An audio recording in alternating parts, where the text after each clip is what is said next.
أهلا وسهلا. نرجو من حسن اهتمامكم على هذا الدرس. بسم الله الرحمن الرحيم. Ta'riful mujtahid. Insyaallah kita akan membahas apa yang dimaksud dengan mujtahid. Tayyib. Al-mujtahidu huwal alimul ladzi iktasaba malakatan rasikhatan. Jadi yang dimaksud dengan mujtahid di sini disebutkan apa? Huwal alim. Ia adalah seorang ulama yang mana alladzi iktasaba malakatan rasikhatan, yang mana seorang ulama tersebut itu memiliki kemampuan apa? Malakatan rasikhatan, kemampuan atau kecakapan yang kuat dan menetap. Bisa kita artikan malakatan rasikhatan ini juga sebagai apa? Seseorang yang memiliki kemampuan yang sudah mendarah daging. Artinya apa? Artinya seseorang ulama tersebut memiliki hafalan yang kuat, bukan sekedar hafalan biasa, akan tetapi memiliki hafalan yang kuat dan benar-benar paham dan terlatih mengenai masalah tersebut. Tayyib. Tumakkinuhu min istinbatil ahkami syar'iyyah, yang mana di sini disebutkan kemampuan tersebut itu bisa membuatnya apa? Istinbatil ahkam. Apa istinbat? Istinbat ini artinya adalah menggali atau mengeluarkan. Tumakkinuhu min istinbatil ahkami syar'iyyah, yang mana kemampuan tersebut bisa membuatnya menggali atau mengeluarkan hukum-hukum syar'i min adillatiha at-tafsiliyah. Dari apa?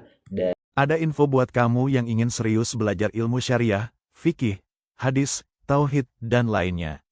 AOS Academy buka kelas persiapan syariah, 100% online, cocok untuk pemula meski belum punya dasar sekalipun. Sudah 14 kali menggelar tryout syariah dan terbukti berpengalaman. Pendaftarannya gratis, tapi hanya 15 kursi. Daftar sekarang di AOS Academy atau hubungi 0851 1750 5508. Dari dalil-dalil secara rinci. Ini adalah pengertian apa yang dimaksud dengan mujtahid. Wa syurutuhu, dan di antara syarat-syarat mujtahid di sini disebutkan ada 5 syarat.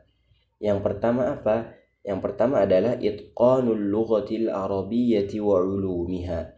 Yaitu apa? Itqan, atau bisa diartikan dengan menguasai bahasa Arab dan ilmu-ilmunya. Ini adalah syarat pertama agar seseorang bisa menjadi mujtahid. Kenapa ini penting? Tentu penting. Karena apa? Karena Al-Quran dan hadis itu merupakan berbahasa Arab. Jadi seseorang mujtahid harus paham tatanan-tatanan atau tata bahasa Arab. Seperti misalkan menguasai ilmu nahwu contohnya, atau menguasai ilmu shorof dan lain-lainnya. Baik, kita masuk ke syarat yang kedua. Syarat yang kedua di sini disebutkan apa? Ma'rifatu ayatil ahkam wa ahadithiha, yaitu apa? Mengetahui ayat-ayat hukum dan hadis-hadisnya. Ini adalah syarat yang kedua. Kenapa ini penting? Karena tentu seorang mujtahid itu tidak harus menghafal seluruh Al-Quran, tetapi harus mengetahui ayat mana yang berisi hukum dan hadis mana yang berkaitan dengan hukum. Akan tetapi sebagian besar, bahkan seluruhnya, seorang mujtahid itu sudah dikategorikan sudah menghafal Al-Quran. Maka ini termasuk bagian syarat yang penting, yaitu ma'rifatu ayatil ahkam wa ahadithiha. Dan yang ketiga, syaratnya apa? Al-ilmu bimawadhi'il ijma', yaitu seorang mujtahid itu harus mengetahui tempat-tempat ijma'. Apa itu ijma'? Ijma' bisa diartikan dengan kesepakatan ulama. Kesepakatan ulama. Ijma' artinya adalah kesepakatan ulama. Kenapa ini penting? Karena agar mujtahid atau agar seseorang mujtahid itu tidak membuat pendapat yang menyelisihi dengan ijma' ulama. Karena ijma' ulama adalah salah satu dalil yang kuat dalam Islam. Syarat yang keempat di sini disebutkan itqanu ilmu al-usul fiqih, itqanu ilmi usulul fiqhi. Seorang mujtahid itu harus menguasai ilmu usul fikih. Karena apa? Karena alat utama seorang mujtahid adalah tentu menguasai pelajaran atau ilmu usul fikih. Yang mana ilmu usul fikih ini kita bisa mengambil atau memahami dalil Al-Quran maupun As-Sunnah, dan kita mengetahui kaidah-kaidah hukum atau cara menggabungkan dalil yang banyak bertentangan dengan kita mengetahui atau mempelajari ilmu usul fikih ini. Taib. Jadi tanpa usul fikih seseorang tidak bisa dikatakan atau seseorang tidak bisa berijtihad dengan benar. Taib. Syarat yang terakhir, syarat yang kelima adalah apa? Ma'rifatun nasikh wal mansukh, yaitu seorang mujtahid itu harus mengetahui mana hukum yang menghapus dan mana hukum yang sudah dihapus. Jadi dalam syariat itu ada dua hukum. Ada hukum yang dulu berlaku dan ada hukum yang sudah diganti dengan hukum yang baru. Nah, ini bisa diartikan atau bisa disebutkan biasanya itu dengan hukum nasikh wal mansukh. Jadi kalau kita tidak mengetahui ini, bisa jadi kita mengamalkan hukum yang sudah tidak berlaku. Maka wajib hukumnya seorang mujtahid mengetahui apa? Ma'rifatun nasikh wal mansukh. Tayyib. Ini adalah pengertian daripada seorang atau ta'riful mujtahid.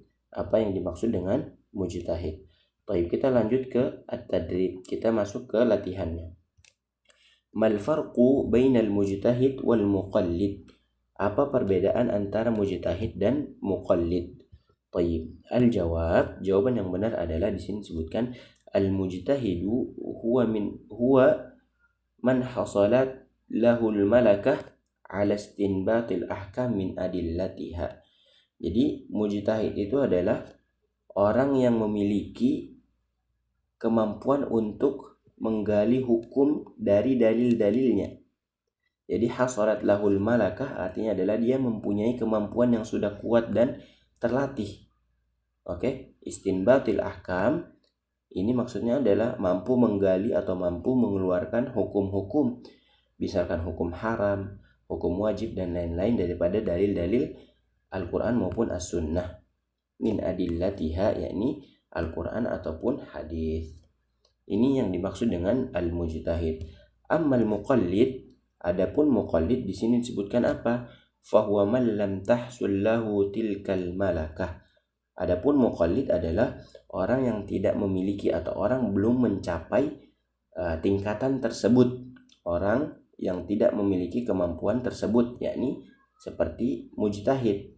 Maka di sini disebutkan fayakhudhu biqaulil mujtahid duna ma'rifatu dalili.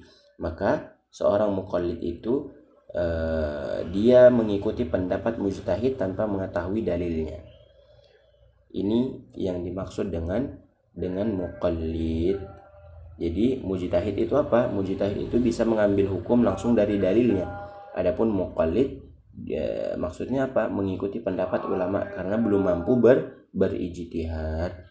Tayyib, barakallahu fikum. شكرا على حسن اهتمامكم.